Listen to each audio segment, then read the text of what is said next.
it's been a very jam-packed couple of days. I think we can all agree, people have been watching, and I keep coming back across these days to the words from yesterday morning. We need to start with dialogue and with the why.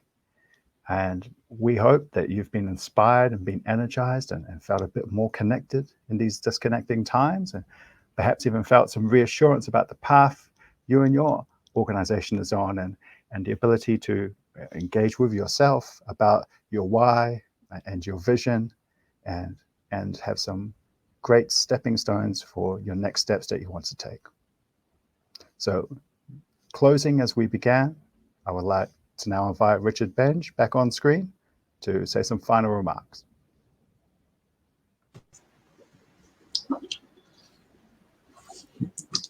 Kia ora koutou. Kia ora koutou.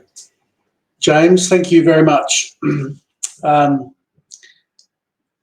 You've really got us. You've really completely understood the creative spaces sector, and I think everyone would agree with me that you are now Arts Access and a Creative Spaces major ally, and you can come back anytime.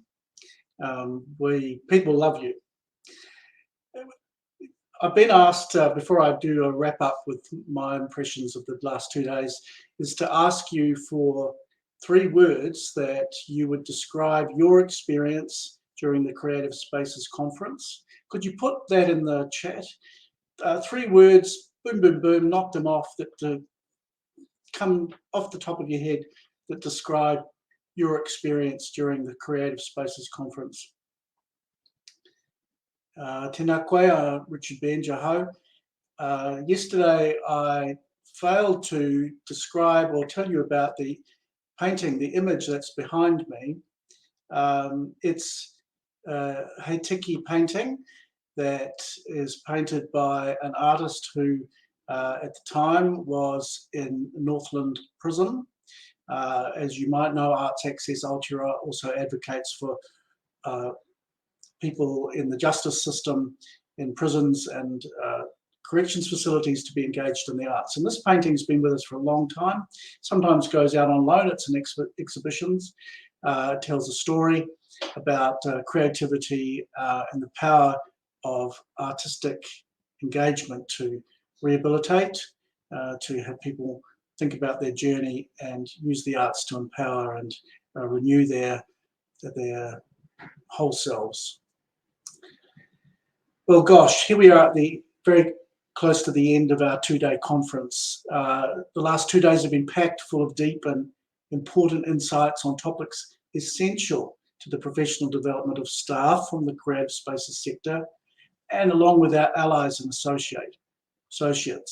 The first ally that we heard from seemingly hours ago was Minister Sepuloni, and I want to thank you again, Minister, for listening to the call from Creative Spaces and establishing the funding through the Ministry of Culture and Heritage that provided this resource, this conference, and the Standard of Hui to support everyone.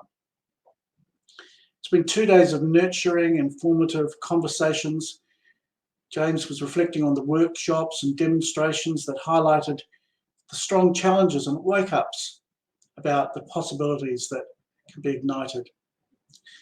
We started with the context that Justice Joe Williams provided, that all-encompassing picture where we are in the history of Aotearoa, in our place in the Pacific, our place in time in history.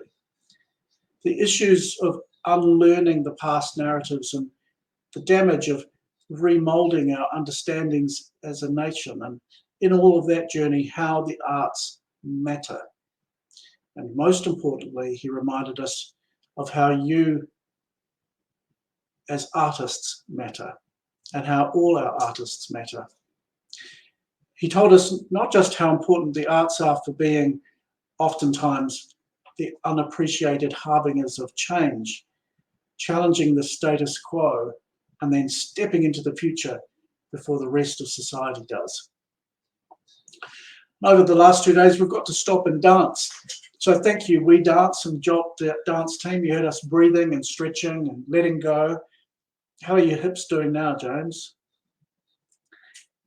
I need to mention another little bit of housekeeping, that we'll be sending a survey out tomorrow to all the conference attendees. And we really ask you to fill it out. You just get a little bit more time to fill this out. Your feedback will be used to inform the professional development program that you're going to be engaging with going forward. And we'll be using it to advocate for future funding for similar, let's have free conferences.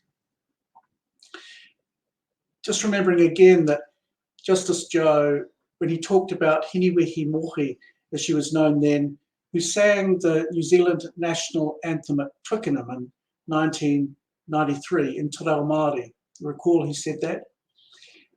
It was her as a Māori artist that decided that that would be the day the world would change. What Justice Joe didn't know was that Hinewehi went on to found Raukatori Music Therapy Centre, a creative space that has music therapy service in Auckland, Northland, the Bay of Plenty and Hawke's Bay. They also won the Arts Access Creative Space Award one year, and Dame Hinewehi, as she's now known, led the singing of the national anthem that night also. So what a cool story that he talked about that associates Hinewehi Mohi, Raukatori with us. I'm grateful that we got to run this conference in a digital format, especially because COVID is still an issue in our communities and there are disabled people who are at risk. It's still very challenging. We've learned so much about bringing forward this hui in a way that people can engage in without going anywhere where they'd be at risk. So thank you again to the great team at Auaha for your professional guidance and your kindness. That I'm laughing because you were very kind to me, that pulled us together, and well done to all of you in our group, in our conference delegates, for all of you for engaging in the app, doing the polls, reaching out and engaging in the chat. You know, I've often thought about associations, that people that come together for collective impact. They're everywhere. August organisations like the New Zealand Association of General Surgeons, but there's also the New Zealand Society of Authors. Then there's ANZCA, Aotearoa New Zealand Circus Association. Why do people gather in professional associations? We know the answers, but here's four. For professional development, constant quality of service improvement, and for expressing their voice and demonstrating their value. So we need to be more like this. So here's our next offering for Creative Spaces Network. Building from the energy that everyone has brought through to this conference, I invite us to keep working together to build the strength and power of your association. Arts Access Aotearoa will extend the conference energy and resources into a platform called Ngā Wāhi Whakaonga Auaha, the Creative Spaces Network platform. This name is gifted to us from Kaumātua Bill Koa. It's in this platform that it'll be accessible via the Arts Access website. All the resources and sessions from this conference will be kept here. And as your professional development program rolls out over the next 2 years, this dedicated site will fill up with more news, resources, and go-to information to support the mahi. So it's there that your association will grow and be contained so it can go forward. It's a dedicated place for the network to grow from. I talked about advocacy in my opening talk yesterday, and we're all invited to strengthen how we advocate for the value of arts, culture, and creativity wherever we are and whoever we are. The recently released Creative New Zealand Guide to Advocacy, called Changing the Story on Arts, Culture and Creativity in Aotearoa, is in the conference app and downloadable from the Creative New Zealand website. It's full of good ideas for telling your story from a position of knowledge and strength that points to the value of the arts, that strengthens our communities, builds the well-being of people who participate. If you don't have a website to promote yourselves, no worries. We can set you up with a flight deck website that's for free, and it has the added benefit of being connected to others in the network. So just be in touch with us if you need a website. During the conference, we've learned from examples of leadership and inclusion of artists from creative spaces, the professional development of artists, their remuneration. I'll say that again, the remuneration, I often get that word wrong, and leadership pathways for artists in a growing area of practice and knowledge. It's an awesome example we saw from Jolt and the Hobson Street Theatre Company of career development and remuneration for teachers, actors, dancers who've come up through the ranks. This makes me think of the talk by Angel Newman from AS220 in Rhode Island. She talked about how we shouldn't underestimate the influence of a creative organisation that can provide for rangatahi who we never know who's watching and what they're learning and who and how they will take the work forward into leadership positions. Repeatedly, we heard about co-created programming and peer-led and shared leadership, bringing forwards the opportunities and voices of the artists and respecting and honouring the lived experience of others we serve to the forefront of decision-making. The discussion about ableism, awareness and disability, pride and empowerment through the arts with Erin Goff and Carolyn Bowditch is a great trans-Tasman challenge for all staff to look at their organisations and systems and see where can we be doing better in our disabling society and provide equitable experience for people who are disabled to provide disability-led opportunities. And this includes people with mental ill health and others who are unheard of or underrepresented like rangatahi. Conversations were held about creative spaces working in partnership with Māori, honouring Te Tiriti o Waitangi in authentic ways.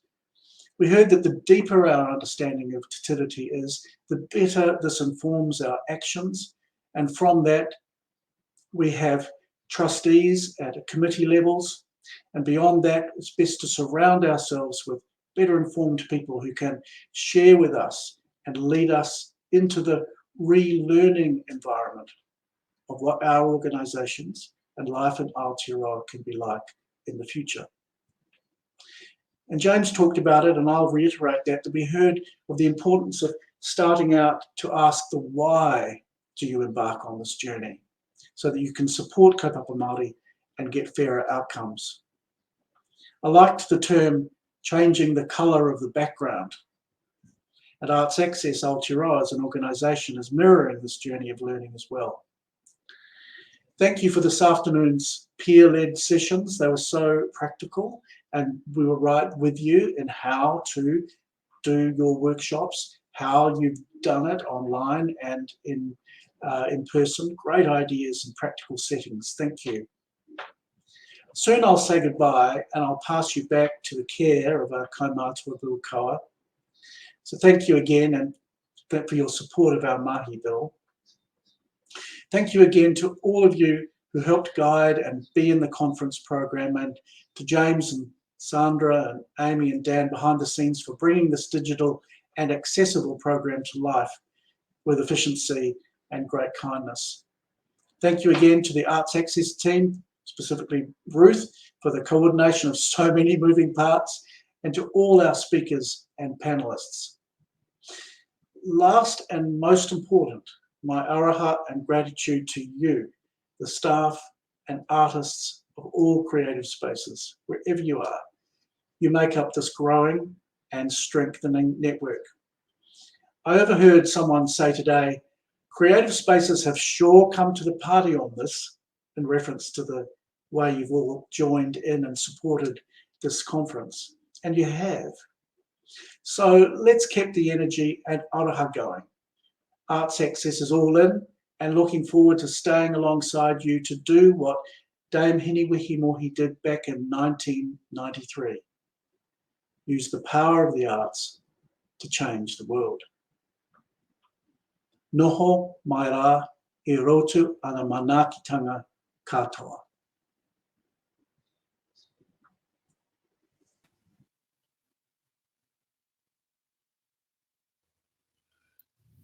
Ko te mea ko tāhui nei mātaki te whakamutinga o tēnei kōrero kia koutou. Nō reira, me ki, kia hura tamarino, kia whakapapa pāna munu te moana. e urahi mā tātou I te rangi nei. Aroha atu, aroha mai. Tātou I a tātou katoa, hui e tāiki e. Kia ora tātou.